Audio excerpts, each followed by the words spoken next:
से चल रही है। नेक्स्ट क्वेश्चन देखिए, निम्नांकित कथनों पर ध्यान दे तथा फिर दिए गए कूट के संकेतों का उत्तर दे। चलो जल्दी से बताओ। मैम मेरा भी नाम लेना पर्सनल दुश्मनी है क्या? कभी नहीं लेते हो।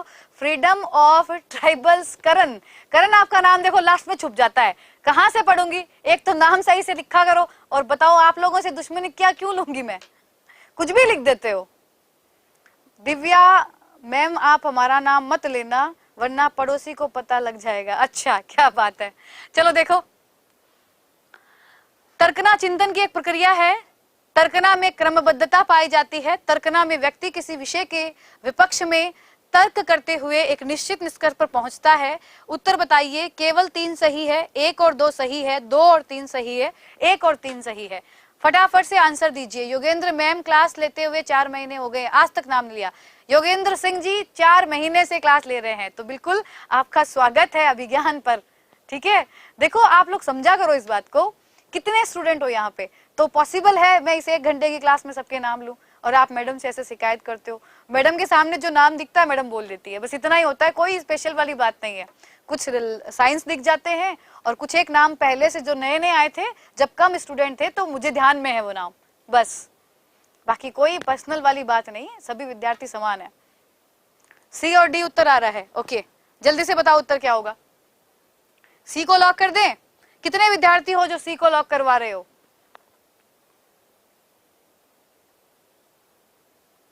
हाँ जी, देखो सी ही उत्तर सही है, पहला और दूसरा।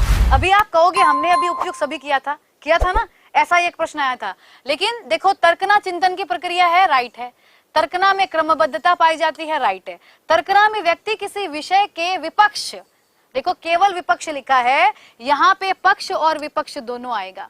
ठीक है, तो ये दोनों बात आएगी, यहाँ पे पक्ष नहीं लिखा हुआ, इसलिए ये स्टेटमेंट गलत हो गया। तो उत्तर सी होगा 1 और 2। ठीक है, ये तीनों बातें तर्क का आधार है, तो याद रखना इनको। चिंतन की प्रक्रिया, क्रमबद्धता और पक्ष और विपक्ष में तर्क करते हुए निष्कर्ष। चलिए नेक्स्ट, जब कुछ थ्योरी या सिद्धांतों को व्यापक रूप से स्वीकार किया जाता है तो विशेष मामलों को समझाने के लिए लागू किया जाता है, तो इसे निम्न रूप से जाना जाएगा। भावात्मक, पाव चिंतन, विवेचनात्मक एंड निगमनात्मक। बोलो क्या होगा उत्तर?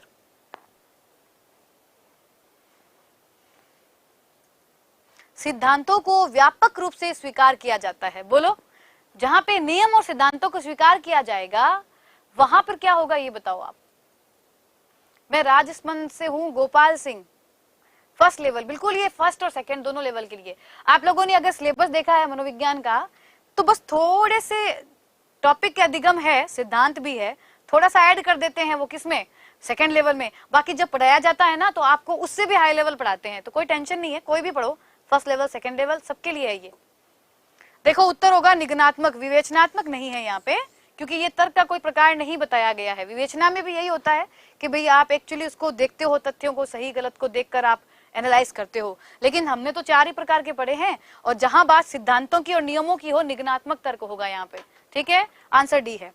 नेक्स्ट देखो, एक समस्या सुधारक बच्चा डैश विचार के आधार पर कथनों की सच्चाई या संभावना का मूल्यांकन करता है। सौंदर्य बोध, अमूर्त, तार्किक और सृजनात्मक। बताइए क्या है सही इंसान, सही आंसर? देखो इंसान पढ़ ली थी, कुछ पढ़ रही थी आप लोगों का मैं। खोपड़ी में छेद करेंगे, कर ही दो आप। खोपड़ी में तो नहीं, रीढ़ की खोपड़ी। अच्छा चलिए,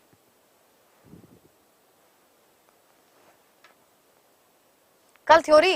अनिल कुमार नहीं, कल थ्योरी नहीं है, कल हम क्वेश्चन करेंगे कोई इंपॉर्टेंट टॉपिक की, और क्लास खत्म होने पे बताऊंगी आप सभी को। और तैयार होके आइएगा, तैयार होने का मतलब है उसको एक बार पढ़ के आना, क्योंकि उसमें से 100% क्वेश्चन आता है।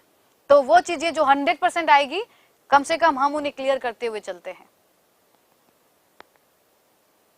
सी उत्तर है आप लोगों का, तार्किक बिल्कुल सही है। जब देखो बात हो रही है कि यहाँ पे विचार के आधार पे कथनों की सच्चाई, अब सच्चाई को पता लगाने के लिए ही तो हम तर्क करते हैं। भाई आप पक्ष ढूंढोगे, विपक्ष ढूंढोगे और सही एक निष्कर्ष निकालोगे, तो वो तार्किक आधार होगा यहाँ पर। तो उत्तर क्या होगा? सी होगा। और ये लास्ट क्वेश्चन आप सभी के लिए, तर्क का, और मुझे नहीं लगता कि कोई भी पहलू हमारा बचा है, चाहे वो सोपान हो, चाहे प्रकार हो, या अर्थ हो, या शिक्षा हो। सभी के प्रश्न आ गए ना जो हमने कल पढ़ा था। अंतिम प्रश्न है, निम्नलिखित में से कौन सी तर्क प्रक्रिया विशिष्ट से सामान्य की ओर होती है? आगनात्मक, समीक्षात्मक, निगनात्मक, मूल्यांकनात्मक। हाँ जी बताओ, लास्ट क्वेश्चन, फटाफट से जवाब दीजिए। किसी ने कहा 30 में से 26 सही है, very good score, very good score. 27 right हुए, क्या बात है। मतलब रीड का पक्का प्रश्न आपका सही होगा, रीड के अंदर जो तर्क का प्रश्न आएगा आप लोग गलत नहीं करोगे।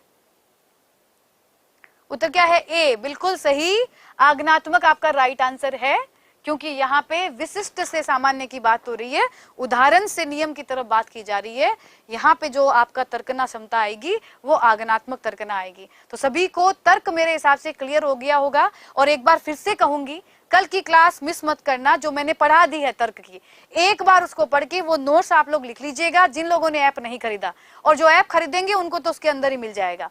तो ये तर्क बहुत इंपॉर्टेंट है, आपका पक्का एक प्रश्न इसी में से आना है, कहीं नहीं जाएगा। तो एक क्लास से अगर एक प्रश्न आता है तो हमें मिस नहीं करना चाहिए। पहले टॉपिक पढ़ लेना, फिर ये क्वेश्चन कर लेना, बहुत है। ठीक है मैम, बहुत शानदार क्लास होती है आपकी, कोमल कह रही है। धन्यवाद कोमल। चलिए अब देखो, कल बात करेंगे हम एक टॉपिक के बारे में जिसमें से 100% प्रश्न आता है, और वो है आपका